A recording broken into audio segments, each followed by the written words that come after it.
Welcome back to Joe's Stunner Boxing. George Kambosos returns with a 12-round unanimous decision over Jake Wyllie, and it was he was trying to make a statement, so he said before the fight. Wyllie came in at the 11th hour. I think he said he'd be a substitute on last Sunday, so it's only 6 days ago. And he won fans. He won fans. Why did he? Lost the fight. I had it 117, 111, which was the same as two of the judges. I can't remember. Was it 115, 113? The other guy had it.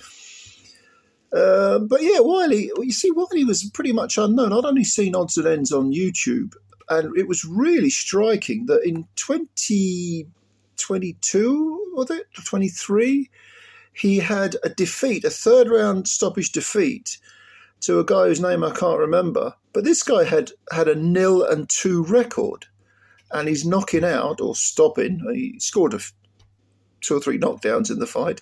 He's stopping this Jake Wyllie kid. I mean, okay, Wyllie's only 24, but against the 31-year-old Kambosos, you thought Kambosos should smash through this guy. He didn't. At times, he kind of threatened to, because he was very, very sharp. George, if I have a complaint about George, it's that when he lets his hands go, he's very quick and he's very accurate.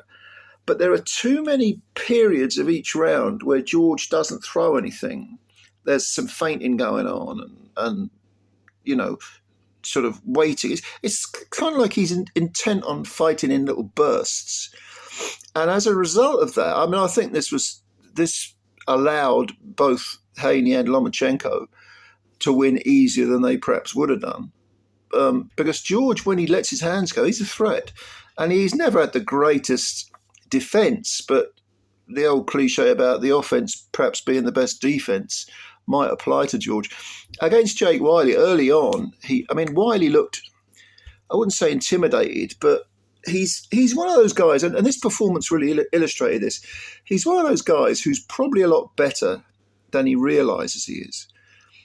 This is the first time I've seen Wyllie fight extensively, apart from odds and ends on YouTube and so on. But I thought Wyllie, I was saying, come on, let your hands go, mate. He was waiting for George to do something and more concerned about what George was doing than what he was doing. Now, because George has these sort of periods of each round where there's not a lot going on, where he's not doing that much, gradually Wyllie sort of crept into the fight. And even though George was still winning most of the rounds were becoming more competitive.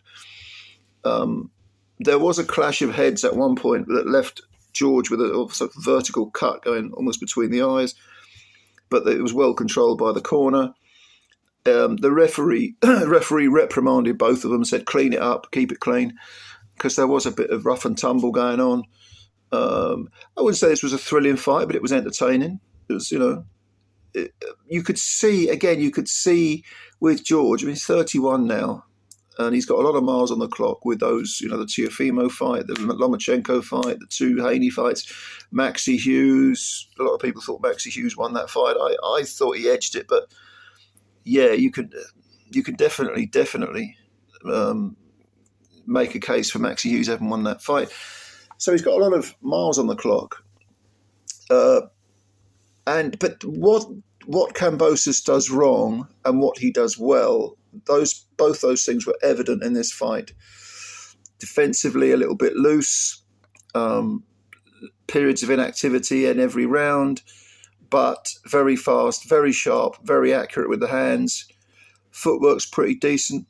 I've always thought Kambosos uses his feet very well. And Wyllie, he will go back, he will look at these 12 rounds and think, okay, I could have done that, I should have done that. Yes, it's a moral victory. In fact, it's more than the moral victory, because after the fight, Eddie Hearn heaped praise on Wyllie and said that on Monday morning he'd be giving Wyllie a contract if he wants it. And of course, Wyllie does want it, lucrative to his own contract.